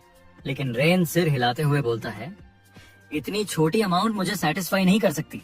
रोसलिन, क्या वेट कर रही हो? Attack time. रोसलिन तुरंत आर्डर देती है और आर्चर्स एरो फायर करने लगते हैं। एनर्जी बदलते ही असिस्टेंट पैनिक में अपने लोगों से चिल्लाता है, भागो, ये लोग डील नहीं चाहते, हमें मारना चाहते हैं, बैक गेट से निकलो। और उनकी टीम भागती है। असिस्टेंट ऑन ऑर्डर करता है कि रियर हिल पर रीग्रुप करेंगे। रोसलिन पीछा करते हुए अपने आर्चर्स को कहती है, किल मत करना, बस पैरों को टारगेट करो, भागने ना पाए। आर्चर्स उसके कमांड पर एरो की बारिश कर देते हैं, लेकिन असिस्टेंट वाटर शील्ड बनाकर कई एरो ब्लॉक कर देता है और कॉन्फिडेंटली चिल्लाता है, हम इतने वीक नहीं कि इतनी आसानी से कैप्चर हो जाए। तभी रोसलिन खुद आगे बढ़कर स्ट्राइक करती है, लेकिन असिस्टेंट किसी तरह डॉज कर जाता है। रोसलिन ने ठंडी आवाज में वार्निंग दी कि उनके टेरिटरी से भाग पाना इम्पॉसिबल है। यहाँ सब कुछ स्पाइडर वेब जैसा है, अंदर आना आसान, लेकिन बिना परमिशन के बाहर जाना इम्पॉसिबल। उसने दुश्मनों को सरेंडर करने की सलाह दी और बोली, अब रेसिस्टेंस यूजलेस है। उधर असैसिन क्विक एनालिसिस करता है कि उसके सारे लोग पहले ही बैटल में फंसे हुए हैं और रेन की फोर्सेस एक्सट्रीमली स्किल्ड हैं। अगर फाइट लंबी चली तो सबका सफाया हो जाएगा। वो खुद से बोलता है, हमें डिफीट करना पॉसिबल नहीं, सिर्फ एस्केप करना ही ऑन ऑप्शन है। तभी उसकी नजर रेन पर पड़ती है, जो सोलो खड़ा है और देखने में अनगार्डेड लगता है। असैसिन समझ जाता है ये उसका चांस है। सब लोग फाइटिंग में बिजी हैं और किसी ने अपने लॉर्ड को गार्ड नहीं किया। वो सोचता है, अगर मैंने डायरेक्ट इस बंदे पर अटैक किया तो परफेक्ट मौका मिलेगा भागने का। बस सबका अटेंशन डाइवर्ट करना होगा। उसने धीरे से अपने कॉमरेड्स को कहा, एनिमी को बिजी रखो, और खुद रेन की तरफ चार्ज करता है। जोर से चिल्लाता है, भले आज हम सब मर जाएं, लेकिन उस कमीने को जिंदा नहीं छोड़ूंगा। उसके साथियों ने बैटल का प्रेशर और बढ़ा दिया ताकि रोसलिन और बाकी लोग रेन तक न पहुंच सकें। रोसलिन चौंक कर चिल्लाती है, मास्टर रेन सावधान, वो तुम्हारी तरफ आ रहा है। असैसिन हंसते हुए बोलता है, अब वार्निंग देने से कुछ नहीं होगा गर्ल, तुम्हें पहले सोचना चाहिए था। तुम लोग हमें पकड़ने में इतने बिजी थे कि अपने लॉर्ड को गार्ड करना भूल गए। अब इसकी कीमत चुकानी होगी। रोसलिन घबराकर सोल्जर्स को ऑर्डर देती है, बाकी असैसिन्स को भूल जाओ, मास्टर रेन की तरफ दौड़ो, चाहे कुछ भी हो जाए। उन्हें हर्ट नहीं होना चाहिए। उनकी प्रोटेक्शन हमारी टॉप प्रायोरिटी है। सोल्जर्स दौड़ते हैं, लेकिन दूरी ज्यादा है और असैसिन पहले ही डेंजरसली क्लोज पहुंच चुका है। स्मर्क करते हुए वो ताना मारता है, तेरे पास गोल्डन अपॉर्चुनिटी थी फॉर्च्यून बनाने की, लेकिन तेरे ईगो ने तुझे मौत चुनवाई। अगर डील मान लेता तो ये सब नहीं होता। देख कहां ले आई तेरी अराइनगन्स। रेन शांत चेहरा बनाए कहता है, तो तुम ही हो जो मुझे मारने आए हो? इंटरेस्टिंग, लेकिन मुझे टच करने से पहले तुम्हें लिया से गुजरना होगा। असैसिन शॉक में जम जाता है, रुको, ये गर्ल आई कहां से? और अगले पल लिया प्रकट होती है और एक ही थंडरस पंच से असैसिन को हवा में उछाल देती है। गुस्से से वो चिल्लाती है, यंग मास्टर पर अटैक करने की हिम्मत? लगता है तुम्हें जीने का कोई शौक नहीं बचा। उसके पंच से इतना डस्ट और स्मोक उठता है कि सब लोग हक्का बक्का रह जाते हैं। असैसिन जमीन पर गिरा हुआ सिर्फ एक अटैक से बुरी तरह जख्मी हो चुका है। वो कराहते हुए समझता है कि ये गर्ल कोई नॉर्मल मेड नहीं बल्कि वॉरियर है। अब उसे समझ आता है क्यों रेन इतनी कॉन्फिडेंस के साथ बिना हिले खड़ा रहा। गुस्से में कहता है कि उसने कभी किसी से इतनी नफरत फील नहीं की जितनी अब रेन से कर रहा है। अब चाहे कुछ भी हो जाए, आज वो उसे मारकर ही दम लेगा। आंखों में आग भरकर फिर से चार्ज करता है, लेकिन इससे पहले कि वो पास आ पाता, लिया का एक किक उसे फिर से हवा में उछाल देता है। जमीन पर गिरकर वो हैरान रह जाता है कि एक गर्ल में इतनी ओवरवेलमिंग पावर कैसे हो सकती है, और अगर वो इतनी पावरफुल है तो मेड क्यों बनी हुई है। तभी रेन के सोल्जर्स पहुंचकर उसे सराउंड कर लेते हैं और बोलते हैं, फाइनली इस कमीने को पकड़ ही लिया, कितना स्ट्रगल करना पड़ा। दूसरा सोल्जर जोड़ता है, इसमें सच में गजब की हिम्मत है जो हमारे मास्टर पर इतना बोल्ड अटैक किया। जैसे ही सिचुएशन कंट्रोल में आती है, लिया आगे बढ़ती है और असैसिन को सीधे बोलती है, तुमने यंग मास्टर रेन पर अटैक करने की हिम्मत की, इस पाप को मैं कभी फॉरगिव नहीं कर सकती। जब तक तुम्हें अपनी ही हाथों से खत्म न कर दूंगी, मुझे चैन नहीं मिलेगा। जमीन पर पड़ा असैसिन धीरे धीरे आंख खोलकर स्मर्क करता है और मुंह से निकलता है, फाइनली तुम सब मेरे ट्रैप में फंस गए। और अचानक एक डैगर निकालकर सीधा रेन की तरफ फेंक देता है। हथियार हवा में उड़ते हुए जाता है और असैसिन मॉकिंग टोन में बोलता है, रेन तुम्हें अपनी थिंकिंग बदलनी चाहिए, तुम्हारे ही लोगों की केयरलेसनेस की वजह से तुम अब मरने वाले हो। लिया हॉरर में चिल्लाती है, मास्टर रेन बी केयरफुल, लेकिन देर हो चुकी थी। डैगर सीधे रेन के शोल्डर में लग जाता है। रोसलिन हक्का बक्का रह जाती है, ये कैसे हो गया, हम सब यहाँ होते हुए भी। लेकिन रेन दर्द सहते हुए भी कंपोज रहता है और बोलता है, नो पैनिक, सबसे इम्पोर्टेंट है कि कोई असैसिन एस्केप ना कर पाए, कैप्चर करो। रोसलिन चौंकते हुए फोर्सेस को ऑन ऑर्डर देती है, यंग मास्टर इंजर्ड है, सब मूव फॉरवर्ड करो और उन्हें प्रोटेक्ट करो। वहीं असैसिन सोचता है कि ये उसका परफेक्ट चांस है भाग निकलने का। जैसे ही सोल्जर्स रश करेंगे, वो और उसके लोग स्लिप कर जाएंगे। रोसलिन तुरंत रेन से पूछती है, क्या आप ठीक हैं? और ऑर्डर देती है कि सब असैसिन्स को चेज करो, जबकि वो मास्टर को सेफ्टी पर ले जाएगी। लेकिन पीछे मुड़कर देखती है तो पाती है कि असैसिन गायब हो चुका है, वो पहले ही एस्केप कर गया है। सीन शिफ्ट होता है डार्क फॉरेस्ट में, जहां असैसिन कैप्टन फुल स्पीड में भाग रहा है। दिमाग उसकी लेग्स से भी तेज चल रहा है। वो सोच रहा है, हम बहुत बड़े ट्रबल में फंस चुके हैं, मुझे चाहे कुछ भी हो उनकी टेरिटरी से बाहर निकलना ही होगा, तभी ड्यूक एस्को को असली सिचुएशन रिपोर्ट कर पाऊंगा। अगर हम यहाँ मर गए तो कोई भी सच कभी नहीं जान पाएगा, लेकिन अगर ड्यूक एस्को को पता चला कि इन मॉन्स्टर्स ने क्या किया है तो वो इन्हें कभी छोड़ेंगे नहीं। भले मैं मैसेज देने के बाद मर जाऊं, कोई गम नहीं, किसी को तो इन्हें पे करना ही होगा। तभी अचानक उसके सामने कोई रास्ता ब्लॉक कर देता है। वो शॉक में रुकता है, तुम कौन हो और मेरी राह में कैसे खड़े हो? तभी एक शांति भरी छेड़खानी वाली आवाज आती है, यंग मैन, बड़ी जल्दी में लग रहे हो, ऐसा क्या कर दिया कि इतनी भाग दौड़ कर रहे हो? असैसिन हैरानी से देखता है, ये तो बस एक गर्ल है, नाइट भी नहीं लगती, खतरनाक भी नहीं दिखती। वो गर्ल स्माइल करके कहती है, तुम सोच रहे होगे मैं कौन हूँ और नाइट में यहाँ क्यों हूँ, तो इंट्रोडक्शन देती हूँ। मेरा नाम प्रिसिया एडगर है और मैं ग्रैंड ड्यूक अल्फारिया की एल्डेस्ट डॉटर हूँ। कुछ लोग मुझे थ्रेन की लॉर्ड भी कहते हैं क्योंकि पूरा थ्रेन सिटी मेरे अंडर है। असैसिन की आंखें फैल जाती हैं। क्या तुम ग्रैंड ड्यूक की एल्डेस्ट डॉटर हो? वो डर से बैक स्टेप लेता है। मिस, आप यहाँ क्या कर रही हो और मेरा क्या काम है आपसे? अंदर वो पैनिक में सोचता है, ड्यूक एस्का ने कितने पाप किए हैं, कहीं इस फैमिली से भी उलझ गया है क्या? अगर हाँ तो उसकी गड़बड़ी का खामियाजा मुझे क्यों भुगतना पड़ रहा है? लेकिन रुको, अगर ये सच में ग्रैंड ड्यूक की बेटी है और इन्हें ड्यूक ऐसा का सच पता चल गया तो वो बहुत बड़ी मुश्किल में है। प्रिसिया आईब्रो उठाकर कहती है, क्या सोच रहे हो? और हाँ, तुम्हें पता भी है कि तुमने अभी किससे फाइट की है? तुम्हारे चेहरे से तो क्लियर है कि तुम्हें मालूम ही नहीं। तुमने अटैक किया और भाग गए बिना जाने कि सामने कौन था। सोल्जर्स जो तुझे चेस कर रहे थे वो मेरे छोटे भाई रेन की सेना है और जिससे तूने फाइट करके भागा वो कोई और नहीं, ग्रैंड ड्यूक अल्फारिया का यंगेस्ट सन रेन एडगर है। असैसिन लिटरली फ्रीज हो गया। दिल जोर जोर से धड़कने लगा। मैंने एडगर फैमिली के लड़के पर ही हमला कर दिया, अब बचना इम्पॉसिबल है। प्रिसिया आगे बढ़ी, हंसकर बोली, तुम्हें सच में गट्स है। ज्यादातर नोबल्स तो सोच भी नहीं सकते एडगर फैमिली को हर्ट करने की, और तू आउटसाइडर होकर भी कर गया। फिर उसने कहा, वैसे मेरे भाई रेन ने भी मुझे आज सरप्राइज कर दिया। यूजुअली वो स्पॉइल्ड है, उसको जो भी चाहिए वो इंस्टेंट मिल जाता। वो कभी नो सुनने का आदी नहीं। नॉर्मली अगर कोई उसे हर्ट करता तो उसी वक्त वो उसे मार डालता, पर आज वो काम रहा, एकदम स्टिल खड़ा रहा, उसने कुछ भी नहीं किया। ये चेंज मुझे बहुत कंफ्यूज कर गया।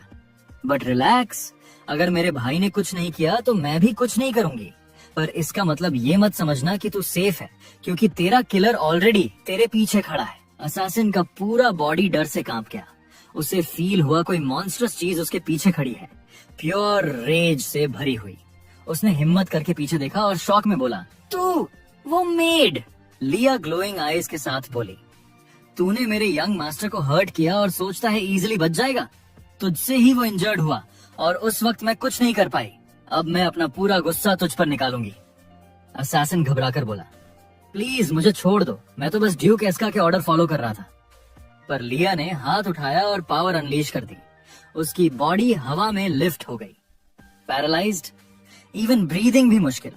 वो दिमाग में चिल्ला रहा था, ये मैजिक क्या है? कोई मेड इतनी पावरफुल कैसे हो सकती है? अगले ही पल थंडरस स्नैप के साथ उसका पूरा शरीर एक्सप्लोड हो गया।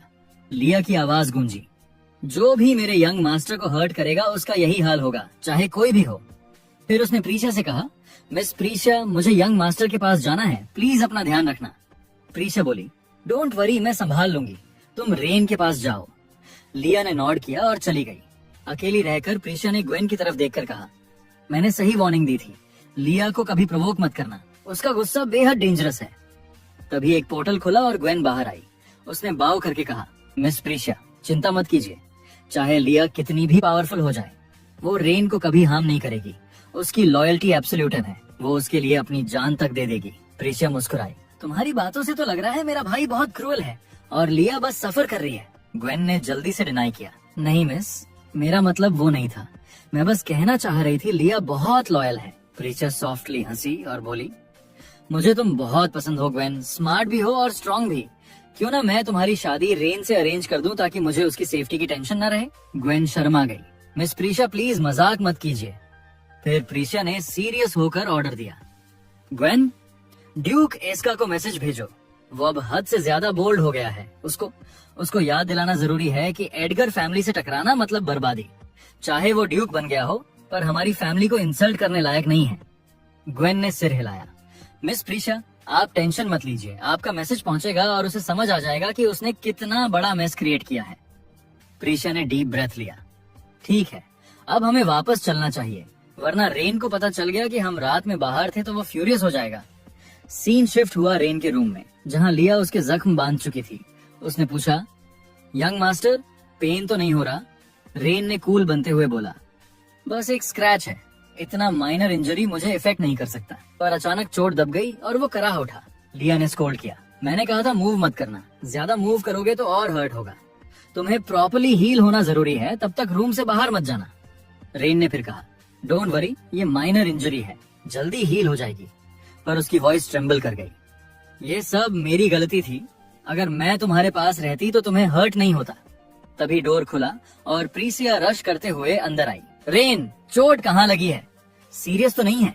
डॉक्टर ने क्या कहा? फ्यूचर पर इफेक्ट तो नहीं होगा? रेन ने काम स्माइल के साथ कहा, सिस्टर रिलैक्स, ये बस स्क्रैच है। डॉक्टर ने कहा है कोई डेंजर नहीं है। पर लिया ने गुस्से से कहा, यंग मास्टर आप इसे जोक क्यों ले रहे हो? अगर नाइफ थोड़ी ऊपर नेक पे लगता तो आज आप जिंदा नहीं होते। लाइफ को लाइटली मत लो, बहुत लोग आपको डीपली केयर करते हैं। प्रीशा ने भी सपोर्ट किया, रेन, लिया बिल्कुल सही कह रही है, तुम्हारी लाइफ मजाक नहीं है, तुम्हें सीरियसली लेना होगा। बताओ आखिर अटैक किसने किया?